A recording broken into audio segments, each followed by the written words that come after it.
और हमारे संवाददाता कुमार आलोक नालंदा सीट के चुनावी समीकरण पर और बिहार के राजनीतिक हालात पर बारीकी से नजर रखे हुए हैं। ज़्यादा जानकारी के लिए जुड़ते हैं हम अपने संवाददाता कुमार आलोक से।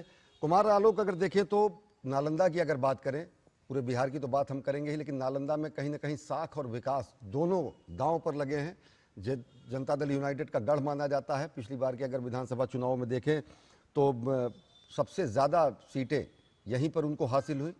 अभी नालंदा और अन्य सीटों पर क्या स्थितियां हैं? मुकाबले त्रिकोणीय या फिर सीधे सीधे महागठबंधन और एनडीए के बीच मुकाबला?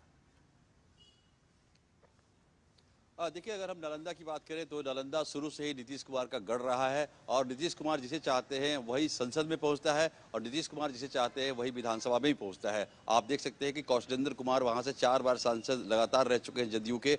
आपने देखा होगा कि पहले भी नीतीश कुमार वहां से सांसद रहे हैं, जॉर्ज फर्नांडिस नालंदा से सांसद रहे हैं। अगर हम विधानसभा की बात करें तो विधानसभा चुनाव में भी 7 सीटों में से 1 सीट पर बीजेपी चुनाव लड़ रही है, यानी बिहार शरीफ की सीट पर बीजेपी चुनाव लड़ रही है। बाकी 6 सीट पर जदयू के जो उम्मीदवार है वो चुनाव लड़ रहे हैं। कुछ सीटों पर जदयू ने अपने उम्मीदवार बदले हैं, जैसे कि हिलसा में उन्होंने नया उम्मीदवार दिया है। उसी तरीके से अगर आप देखें कि खासकर हमने जो नालंदा सीट पर फोकस किया था, वो सीट काफी इंपॉर्टेंट है और आप देख सकते हैं कि 7 बार लगातार वो जीत चुके हैं श्रवण कुमार और 8वीं बार जीतने का वो प्रयास कर रहे हैं, 8वीं बार के लिए मेहनत कर रहे हैं। लेकिन उनके सामने जो कौशलेंद्र कुमार है वो भी 5 बार से उनके सामने खड़े होते आए हैं। अगर हम 2015 की बात करें तो 2015 में जब महागठबंधन में चले गए थे नीतीश कुमार और भाजपा ने अलग चुनाव लड़ा था, तो उस समय भाजपा से यही जो कौशलेंद्र कुमार है, इन्होंने चुनाव लड़ा था श्रवण कुमार के खिलाफ और महज 2500 वोटों से वो हारे थे।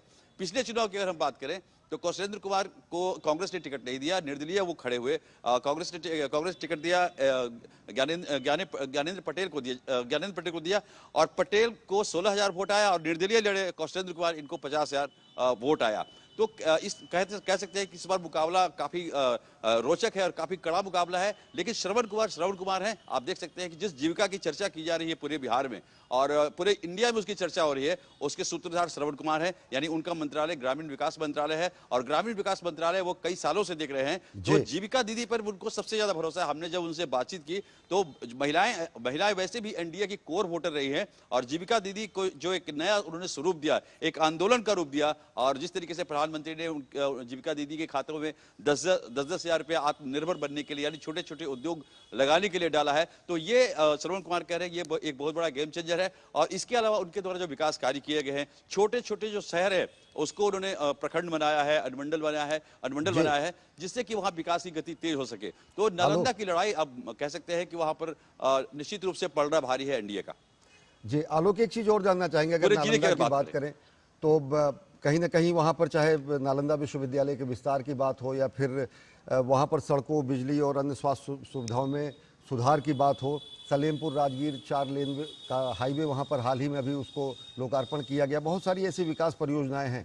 लेकिन कहीं ना कहीं स्थानीय लोगों में विधायक या फिर जो जनप्रतिनिधि हैं उनकी उपलब्धता को लेकर भी कहीं ना कहीं चुनाव में एक रोष होता है। जातीय समीकरण पर ही पूरी तरीके से ये चुनाव निर्भर कर रहा है या फिर विकास एक बेहद अहम मुद्दा बन चुका है? देखिए, 2 बातें हैं। पहली बात कि नालंदा को अगर आप देखेंगे ना, पूरे नालंदा डिस्ट्रिक्ट को आप देखेंगे तो आपको, हालांकि बिहार में सर्वांगीण विकास हुआ है, इसमें कोई दो राय नहीं, लेकिन नालंदा बहुत ज्यादा डेवलप है। अगर दूसरे डिस्ट्रिक्ट्स की हम तुलना करें, नालंदा में सैनिक स्कूल है, नालंदा में आयुध फैक्ट्री है, इसके अलावा जो आप सड़कें देखें वहां पर वो पर्यटन का एक विश्व प्रसिद्ध वहाँ वो क्षेत्र है। अगर पावापुरी हम जाते हैं तो पावापुरी में महावीर जैन का है, वहां से देश विदेश से लोग आते हैं वहां पर देखने, पर्यटन करने।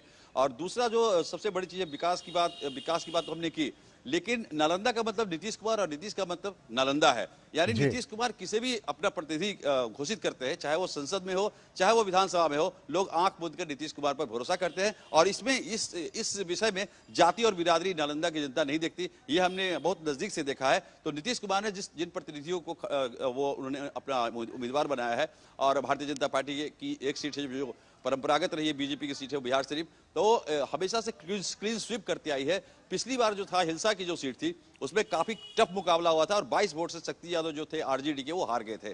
तो लेकिन उसके 2015 की अगर हम बात करें तो शक्ति यादव जो आरजेडी के थे वो जीते थे, लेकिन उस समय महागठबंधन में नीतीश कुमार शामिल थे, इसलिए नालंदा की सीट नालंदा में प्रवेश हो सका आरजेडी का। लेकिन इस बार फिर एनडीए में है और एनडीए में जो है तो उनकी ताकत और दुगनी हुई है। और हम अगर नजदीक से नालंदा के आप पूरा मुकाबला देखें, अगर 85 से हम अगर देखते आए हैं तो अब तक के आप पूरे चार्ट को निकाल के देखेंगे तो कांग्रेस जब से खत्म हुई बिहार में, यानी 90 के बाद कांग्रेस खत्म हो गई, उसके बाद से नीतीश कुमार का वर्चस्व इस क्षेत्र में हमेशा से बना हुआ है और अभी भी बना हुआ है।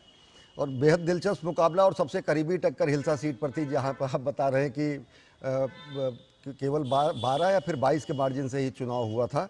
अब जबकि खुद लोक जनशक्ति पार्टी भी चुनाव मैदान में है और एनडीए के साथ है, पिछली बार अलग थी, तो निश्चित तौर से अगर देखेंगे तो कहीं ना कहीं ये मुकाबला और आसान होता दिखेगा, लेकिन जनता जनार्दन ही फैसला करेगी। आप हमारे साथ आलोक बने रहेंगे। अभी वक्त एक बेहद छोटे से ब्रेक का, देखते रहिए डीडी न्यूज़।